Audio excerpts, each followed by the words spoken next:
कर्ज को लेकर गलतफहमी, यानी कि डेट कोई टूल नहीं है, कोई ऐसी चीज जो आपको बहुत खुशी देती हो फिर भी उसे डिले करना और टालने की विल पावर होना मैच्योरिटी की निशानी है। और हर एक चीज को पाना, उसे चाहना और उसे उसी वक्त हासिल करने की ख्वाहिश रखना ह्यूमन नेचर है, लेकिन आपको खुद को रोकना आना चाहिए। जब कोई झूठ को बार बार पावर के साथ ऊंची आवाज में लगातार दोहराता है तब हम उस पर यकीन करने लगते हैं। और अगर टीवी पे एक एड में ये कहा जाए कि वो कार खरीदने से आप कूल बन जाएंगे और अगर ये चीज लंबे टाइम तक रिपीट की जाए तो आप एक टाइम के बाद उस पर यकीन करने लगते हैं। इतने लंबे टाइम से ये माना गया है कि लोन हमारी लाइफ का एक पार्ट है।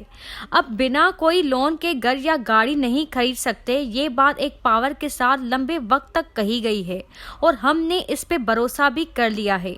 अब हम लोन के बारे में कुछ ऐसी गलत फहमियों की जांच करेंगे जिन्हें हम सारी जिंदगी सुनते आ रहे हैं।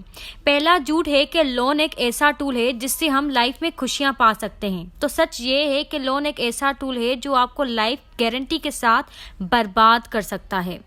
तो दोस्तों, ये कोई खुशियां नहीं लाता, जबकि उसका उल्टा ही होता है। अमीर लोग उतना लोन नहीं लेते जितना हम सोचते हैं। पैसे उधार लेने से आपको टेम्पररी खुशी तो मिलेगी, लेकिन उसके साथ जुड़े रिस्क आपकी लाइफ आगे चल के बर्बाद कर देंगे।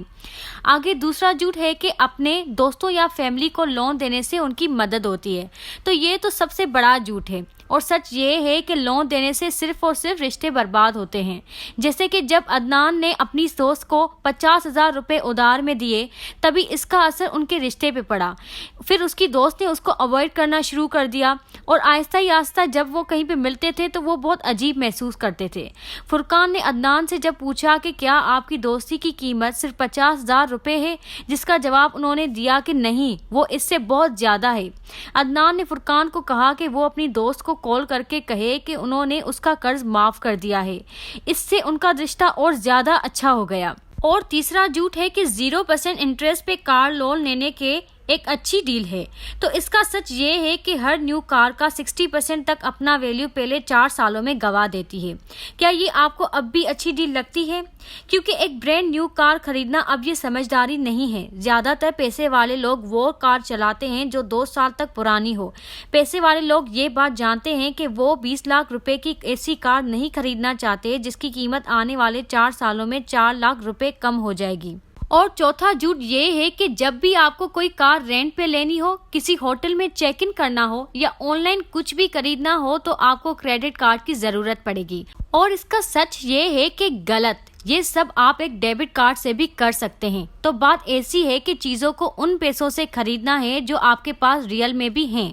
ये टोटल मनी मेकओवर का एक पार्ट है।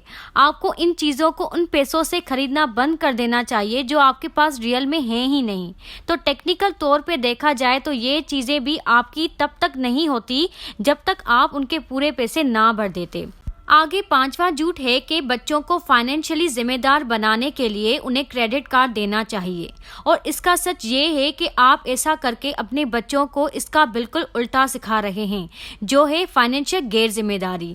जब आप बच्चों को क्रेडिट कार्ड देते हैं तब आप उनको ये सिखा रहे होते हैं कि वो जो चाहे इन पैसों से खरीद सकते हैं जो कि उनके पास हैं ही नहीं। आप उनको उसी जाल में फंसा रहे हैं जहाँ पे आप खुद भी फंसे हुए हों। इसीलिए कई कॉलेज ग्रेजुएट जॉब मिलने से पहले ही बहुत सारे कर्ज में डूब चुके हैं।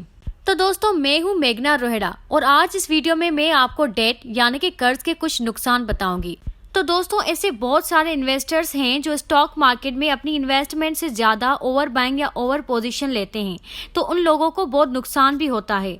और जब ऐसी पोजीशन पे मार्केट क्रैश होती है और इन्वेस्टर ने ऐसी कंपनीज के शेयर्स होल्ड किए होते हैं जो एक अच्छा डिविडेंड पे करती हैं, तो उस वक्त इनको ये एडवांटेज होता है कि जब मार्केट रिवर्स बैक करती है तो इन कंपनीज के शेयर्स फौरन बढ़ जाते हैं और फिर इनको मार्केट में किसी की भी टिप की ज़रूरत नहीं होती, क्योंकि इसके बाद शेयर प्राइस रिकवर हो जाती है और किसी अगर पॉइंट पे इनका डिविडेंड बढ़ता है तो वहाँ से भी इनको प्रॉफिट मिल जाता है। बहुत सारे लोग मुझसे पूछते हैं कि मैम, ऐसी कंपनी जिनकी फाइनेंशियल स्टेटमेंट अच्छी हो वो कैसे पता लगाया जाए, और जिनकी फाइनेंशियल स्टेटमेंट खराब हो उनको भी कैसे पता लगाया जाए। तो इसका सिंपल तरीका ये है कि हर कंपनी की PSX या उनकी वेबसाइट पे फाइनेंशियल रिपोर्ट आ जाती है, वहाँ से आपको पता लग सकता है, या नीचे दिए हुए व्हाट्सएप नंबर पे भी आप पूछ सकते हैं। अब मैं आपको एक एग्जाम्पल देती हूँ कि आपने सुना होगा कि काफ़ी ब्रोकर्स ने स्टेटमेंट दिया था 6 मंथ्स पहले कि कंपनीज की अर्निंग बहुत अच्छी आ रही है और इन्वेस्टर्स को बहुत बड़ा चांस मिलेगा मार्केट में।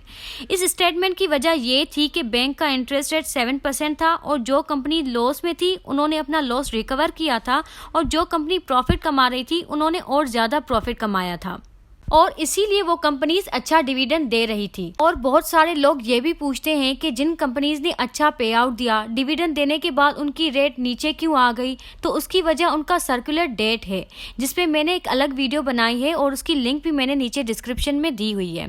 तो अब मैं कुछ ऐसी कंपनीज के नाम आपको बताऊंगी जिनका रेट सर्कुलर डेट की वजह से नीचे गिरा था। उनका नाम है PKTP, हपको, कैपको, NCPL, NPL, PSO, PPL, OGDC, NRL और PRL। और जैसे मैंने पहले बताया था कि जिन कंपनीज की फाइनेंशियल पोजीशन खराब थी और जिनका लॉस रिकवर हो रहा था, वो डिस्काउंट रेट बढ़ने के बाद उनकी पोजीशन दोबारा खराब हो गई। जिनकी पोजीशन अच्छी थी उनके प्रॉफिट और मार्जिन कम हो गए, जिसकी वजह से मार्केट ने फौरन रिएक्शन लिया और मार्केट डैमेज हुई। और सबसे ज्यादा बुरी न्यूज तो TRG कंपनी की तरफ से आई थी, जिसका नेगेटिव इम्पैक्ट मार्केट पे पड़ा था। अब ऐसे वक्त में कौन सी कंपनी के बाय करने चाहिए स्टॉक, जिसपे मैंने एक अलग वीडियो बनाई है और उसकी लिंक भी मैंने नीचे डिस्क्रिप्शन में दी हुई है। अब मैं आपको ऐसी 3 कंपनीज बताऊंगी जिनकी फाइनेंशियल पोजीशन खराब थी इंटरेस्ट रेट बढ़ने से पहले और अब ज्यादा खराब हो गई है इंटरेस्ट रेट बढ़ने के बाद, जिनके नाम है सीरियल लिमिटेड, पायनियर सीमेंट और बायको। और ऐसी 3 कंपनीज बता रही हूँ जिनकी फाइनेंशियल पोजीशन अच्छी है और इन्वेस्टर्स को मार्केट में ऐसी कंपनीज के स्टॉक्स पे रिसर्च करनी चाहिए, जिनके नाम है अटक सीमेंट, कोहाट सीमेंट और PICT। उम्मीद करती हूँ कि आपको ये वीडियो अच्छी लगी हो। अगेन मिलेंगे नेक्स्ट वीडियो के साथ। Thank you for watching this video. इस चैनल को सब्सक्राइब करना ना भूलिएगा, बेल आइकन को क्लिक करिएगा। अल्लाह हाफिज।